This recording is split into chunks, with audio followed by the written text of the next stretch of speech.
Gusto mo ba na ganitong content? Samahan mo ako sa CapCut. Let's go! First clip guys, gumawa lang tayo ng video no? Inom lang tayo ng kape. Tapos ilagay natin dyan. Okay. Tapos hamap tayo ng cellphone. Tapos pagulat-gulat tayo na parang nawala. Okay, yan na. Yan po ating first clip.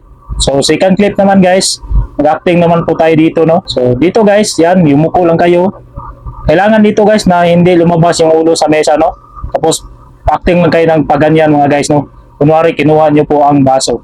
So yan na guys, so edit na tayo. Open na natin ang CapCut. Dito tayo sa new project. Okay, so pindutin natin yan. Tapos hanapin natin yung video kanina na ginawa natin. So click po natin yan. Tapos click ang add one. Aspect ratio, lagay po natin sa 9:16. Tapos check sa baba. So dito mga ka-idol, focus lang tayo no. Pindutin na po natin yung video. Yan. Kasi magka-cut tayo dito mga ka-idol. So yan i-drag lang po natin pa kaliwa.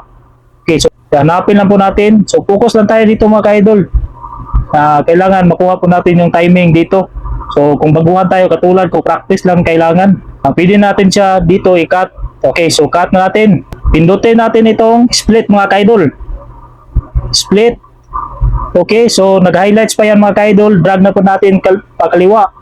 So kasi maglilinis na tayo mga ka-idol.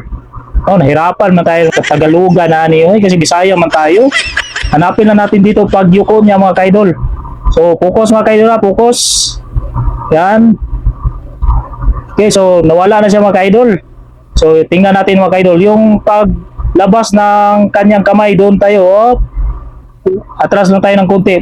Yan dito tayo magkakat mga ka-idol. So pindutin natin yung split, tapos dito sa kaliwa, pindutin natin yan. Pag highlight, tapos pindutin ang delete. Malinis na po natin. Ito na ang kalabasan niya. I-delete po natin itong CapCut logo mga ka-idol kasi bawal po yan. Ito guys, pindutin na po natin ito. Yan. Tapos lumabas yung tool sa baba. Hanapin po natin dito ang overlay. So, sana ba kayo overlay? Sana si overlay. So, yan guys. Ito po ang overlay. Click po natin. Yan.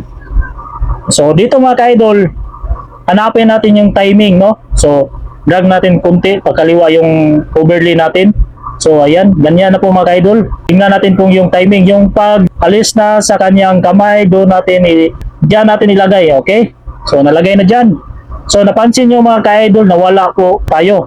Okay, so, may gagawin tayo dyan mga ka-idol. Pindutin po natin yung naka-overlay at lumabas po yung tools. Dito mga ka-idol, hanapin lang po natin yung mask. So, hanapin, nasaan na ba kayo mas? So ito ng mas. Tapos pindutin po natin itong rectangle. So rectangle po ating gagamitin dito mga ka-idol. So sa pag-adjust mga ka-idol, dito lang mga ka-idol. So itapat natin dito mga ka-idol. So kapag mahirapan kayo mga ka-idol, pindutin na po natin yung adjust nya para ma-adjust po natin. So pindutin natin na. Tapos dito tayo sa rotate. Ayan. Drag lang po natin pa kaliwa mga ka-idol. So ipantay lang po natin. Tapos i-drag natin doon sa ng baso. Diyan.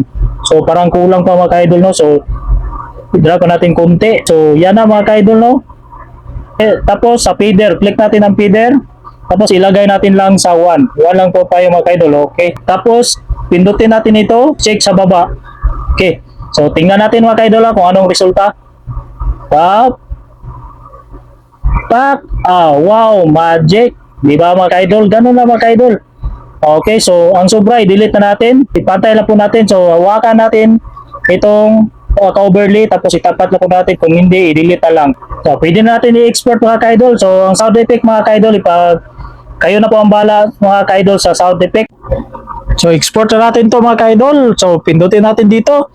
Tapos dito sa code rate, lagay po natin sa high. Tapos dito sa resolution, lagay po natin sa 1080p. So export na yan. No. Oh no!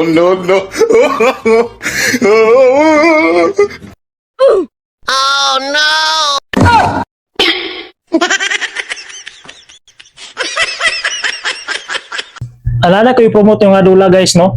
Niya ang online sabong. Kung gusto na mo mudula guys, PM lang mo sa kuha niya. Wapo tayo pagsanayan ni guys ha. Dali ra kay pagdula ni guys. Nani ra na siya guys oh.